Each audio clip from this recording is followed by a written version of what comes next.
जय श्री कृष्ण मित्रों, शिव शक्ति एस्ट्रोलॉजी में आपका स्वागत है। आज मैं आपको जो 16 संस्कार हमारे यहाँ बताए गए हैं, हर आदमी के जीवन में जो जन्म लेता है, जन्म से लेकर के मृत्यु तक, और सबसे पहला जो होता है वो होता है गर्भाधान संस्कार मुहूर्त। तो उसके बारे में आपको बताऊंगा। और पहले ये भी देखना है कि जैसे आप किसी की कुंडली देख रहे हैं तो आप पहले उसके भविष्य में देख लें, उसके नसीब में लड़का लड़की है नहीं है, संतान है तो कब है, ये सब की जानकारी, कब गर्भाधान किया जाए, वो किस स्थितियों में किया जाए, कैसे किया जाता है, ये सब की संपूर्ण जानकारी मैं आज आपको दूंगा। क्योंकि आप लोगों ने कमेंट भी किया था कि गुरुजी जो ये संस्कारों के ऊपर आप बनाइए, मुहूर्त कुंडली बनाइए, वीडियो बनाइए। तो आज मैंने सर्वप्रथम यही लिया संस्कार के ऊपर, सबसे पहले गर्भाधान संस्कार का मुहूर्त के ऊपर आपको वीडियो बना के दे रहे हैं। और ये भी बताऊंगा कि संतान कब होगी, ग्रहों की क्या स्थिति है, उसकी कैसे हम विश्लेषण करें कुंडली में, इसकी भी जानकारी मैं बाद में दूंगा इसी कुंडली में, इसी वीडियो में ही। पहले तो आप लोग जो है चैनल को सब्सक्राइब कर दीजिए, जिन्होंने चैनल को सब्सक्राइब नहीं किया सब्सक्राइब कर लीजिए, अपने मित्रों को भी जोड़िए। जैसे ज्ञानवर्धक जो कुंड ये वीडियो है मैं आप लोगों को देता रहूँ। दूसरा ये भी ध्यान रखिए कि ये जो चीज़ें हैं, ये ध्यान रखो कि ये जीवन में उपयोग वाली चीज़ें हैं, ये आपको जीवन में हमेशा प्रयोग में आनी है कि क्या मुहूर्त है, क्या देखना है। कोई आदमी हमेशा ये संतान संबंधी प्रॉब्लम में आता है तो उसको आप देखेंगे उसकी दशांतर दशा ग्रहांतर दशा कब आ रही है, उसको कब आप राय देखो, कौन से महीने उसको गर्भाधान करना है, क्या करना है, ये सारी जानकारी आपको देनी है। कैसे देनी है इसकी पूरा विश्लेषण करता हूँ, उससे आप लोग पूरी वीडियो देखिएगा, तभी आपकी समझ में आएगी। अगर आप लोगों ने आधी छोड़ देते हैं, 4 मिनट में देख कर छोड़ दिया तो आपके समझ में नहीं आएगी हमने समझाया क्या। तो वीडियो को आप जरूर लास्ट तक देखें, सर्वप्रथम देखें। मैं आपको पहले मुहूर्त के बारे में बता देता हूँ, गर्भाधान मुहूर्त के बारे में। ये समझ लिए, जब मासिक धर्म होता है स्त्रियों का, मासिक धर्म से 4 दिन छोड़ करके यानी 16 रात्रि तक ये संतान उत्पत्ति का समय होता है स्त्रियों का। तो ये समझ लो कि 4 दिन छोड़ दिया, आपके पास बचे 12 दिन। जो 12 दिन होते हैं उसमें ये ध्यान रखो, जिस दिन से उसका मासिक धर्म शुरू हुआ है उस दिन से विषम में 1 है, 5 है, 7 है, 9 है, 11 है, इन दिनों में आप गर्भाधान करते हैं, स्त्री समागम करते हैं तो कन्या की उत्पत्ति होगी। और सम में 2 है, 4 है, 6 है, 8 है, 10 है, 12वें दिन आप गर्भाधान करते हैं तो उसमें पुत्र संतान की उत्पत्ति होती है। अब आपको मैं लिखा हुआ समझा देता हूँ कि मासिक धर्म के उपरांत 16 रात्रि पर्यंत जो है उसमें 4 रात्रियां प्रथम की छोड़ करके शेष 12 रात्रियां जो है स्त्री समागम के लिए होती है, यानी संतान के लिए होती है।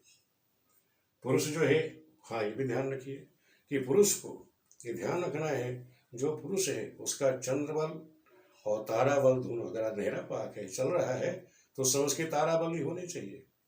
अगर शुक्ल पक्ष चल रहा है तो उसका चंद्र बल ही होना अनिवार्य है। प्रसन्न चित्त रहे तब जाकर के संतान उत्पत्ति के बारे में सोचे।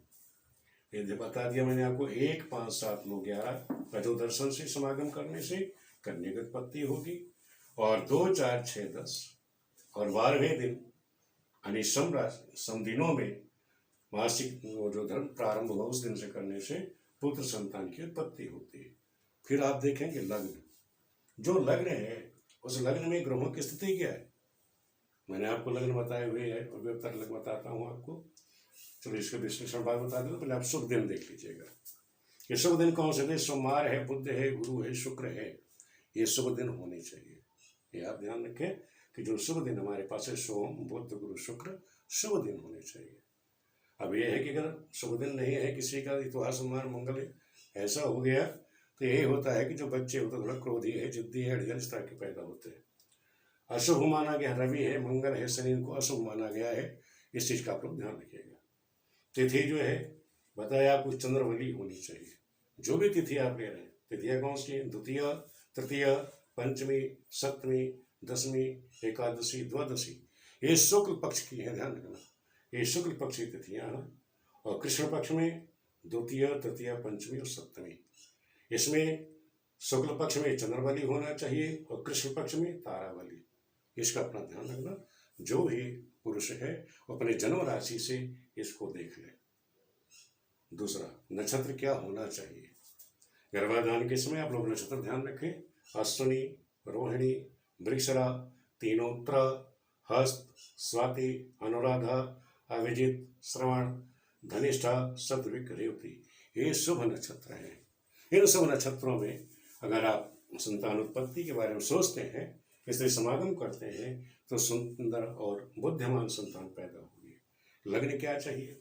अगर आप चाहते हैं कि मुझे पुत्र चाहिए, कि पुत्र की कामना है, तो विषम राशियों में ध्यान रखना।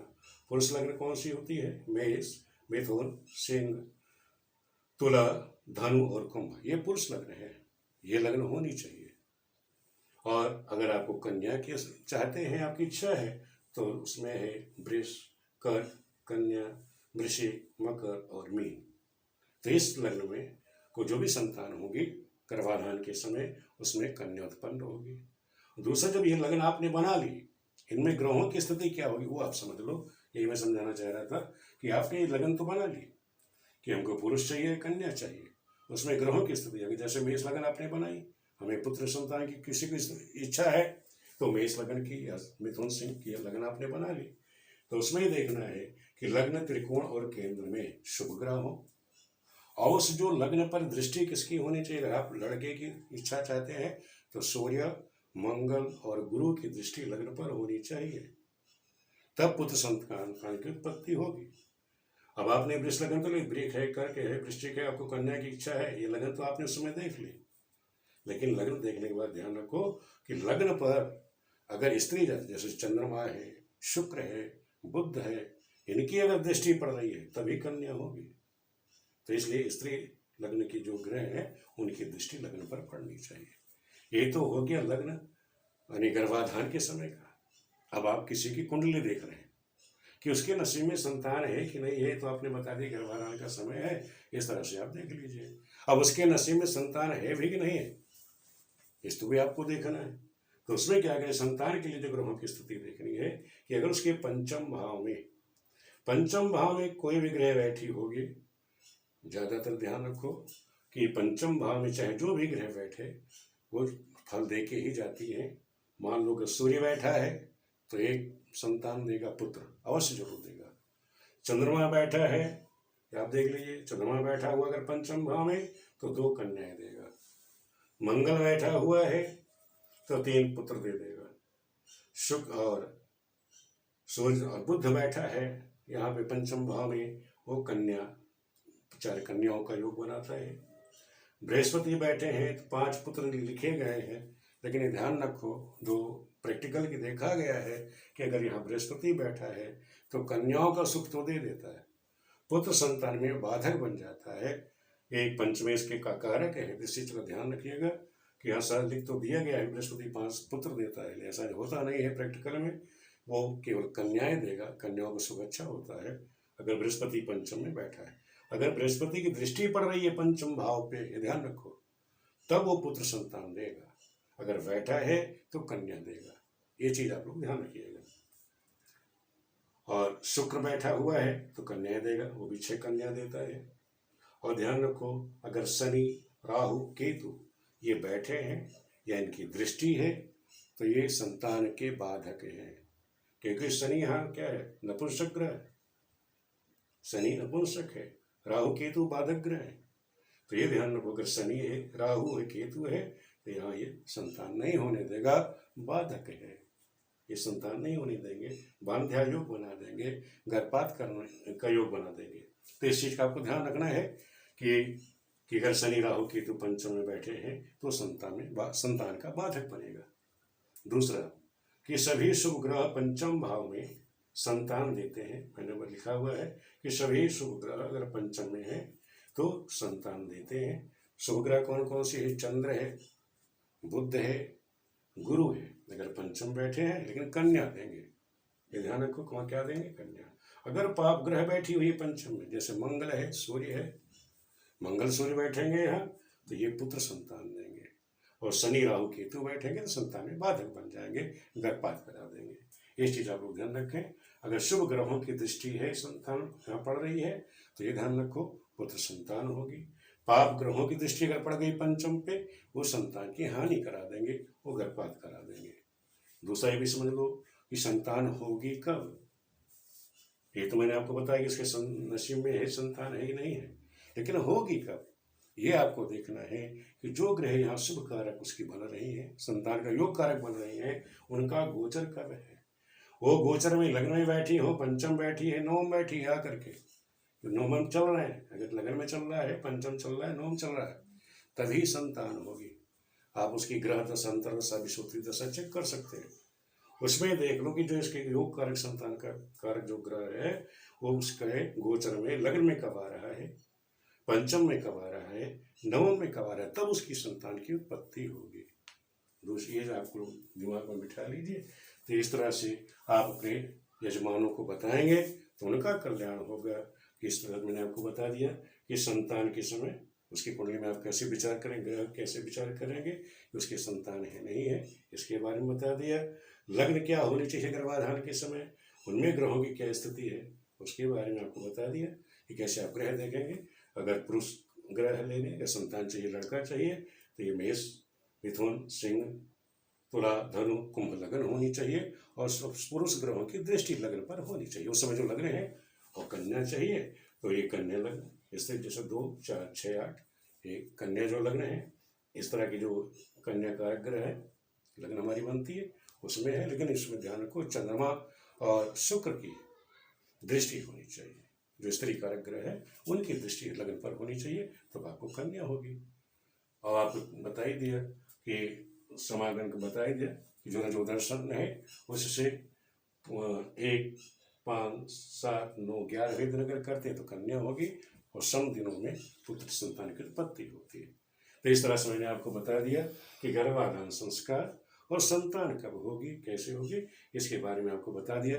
आप लोगों को वीडियो कैसे लगी, इस तरह के संस्कार संबंधी अगर आपको मतलब कोशिश करिए आप लोगों को समझ में आ जाए, और संस्कार संबंधी जो भी आप जानना चाहते हैं कमेंट करिएगा जरूर वीडियो में।